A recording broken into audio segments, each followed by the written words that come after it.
Welcome to the deep dive. Today, we're going to dig into Jen Sincero's You Are a Badass at Making Money. We know success principles are something you're interested in, so we picked this one. Yeah, and Sincero's approach is, well, it's very direct, isn't it? Empowering, maybe even a bit fun, which is different for a finance book. Totally. So our mission today is basically to pull out the key stuff, the core ideas about how our beliefs, shape our financial reality. And right off the bat, what's interesting is how she kind of challenges that whole idea that money's hard to get, or Yeah. like only for the lucky few. She puts it squarely back on us, doesn't she? On our internal world. Exactly. The focus is very much on mindset being the primary driver, or the primary obstacle sometimes. Right. Let's get into that first big takeaway, this scarcity versus abundance thing. I mean, so many of us kind of operate from that place of not enough, right? Or that earning money has to be a struggle. It's almost like a default setting for a lot of people. Sincero argues that's the main hurdle, our own thinking, not, the economy or bad luck primarily. So she pushes back on those like deep-seated beliefs, the messages we hear all the time, like money doesn't grow on trees or whatever. Precisely. She wants you to really question those. Where do they come from? Do they actually serve you? Her counter is pretty blunt. Money is available, abundant, and I am open to receiving it. Wow, okay, that's a definite shift. Just saying that feels different.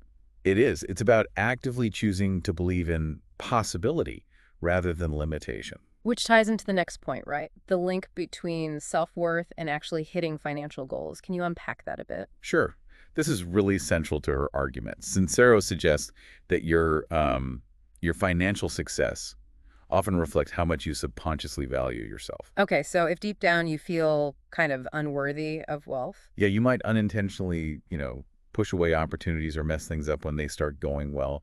It's like you hit an internal ceiling based on what you feel you deserve. That makes a lot of sense. I've definitely seen people, myself included, sort of hesitate when good financial things start happening. It's a common pattern. And she connects this to specific self-sabotaging behaviors. Things like procrastination, making excuses. Oh, yeah. Putting off sending that invoice or not applying for the better job. Exactly. Or fear of judgment. What will people think if I suddenly have more money? Or even fear of success itself. And undercharging. That's a huge one she points out. Right, not valuing your own work enough to ask for what it's worth. And that shift she talks about. Instead of thinking, can I afford this? Changing it to, how can I make this happen? That's moving from victim to, well, badass, right? Yeah, it's about taking control, finding solutions. So, okay, mindset is key. Self-worth matters. Watch out for sabotage. But what are practical steps? She mentions affirmations like, I'm a magnet for wealth. Do those work? Well, the idea behind affirmations isn't just like wishful thinking. It's about consistency and belief. Think about neuroplasticity. Our brains can actually change. Repeating these positive statements, if you really try to feel them, can help sort of reprogram those old negative subconscious beliefs over time. Okay, so it's like training your brain to think differently about money. Kinda, yeah.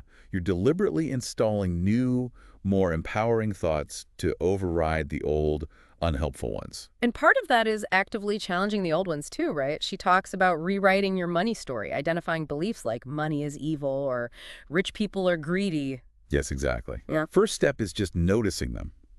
What pops into your head when you think about money or wealthy people? Then you question it. Like, is that actually true? Always. And then you consciously replace it. So instead of money is evil, maybe something like, Money is a tool that can be used for good. Or money amplifies my ability to make a positive impact.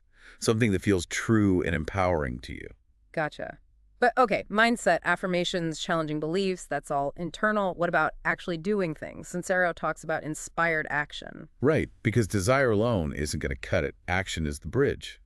But it's inspired action, meaning it feels aligned, maybe a little exciting, even if it's scary. It's not just busy work. So like reaching out to that potential client you've been thinking about, or finally signing up for that course to learn a new skill. Precisely. It's taking tangible steps towards the goal, steps that come from that place of believing it's possible, rather than just, sitting around hoping.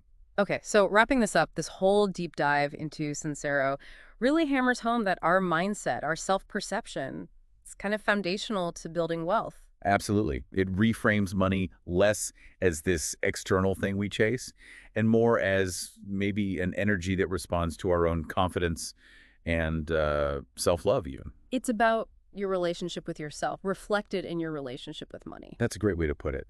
Cultivating that self-belief, that abundance mindset, you're basically setting the stage for financial growth. Really powerful stuff. So something for everyone listening to think about. How might really leaning into a more confident, more, well, badass attitude towards your own financial potential, actually believing you can create wealth, how might that open up doors you haven't even seen yet? A good question to ponder. Thanks for digging into this with us today.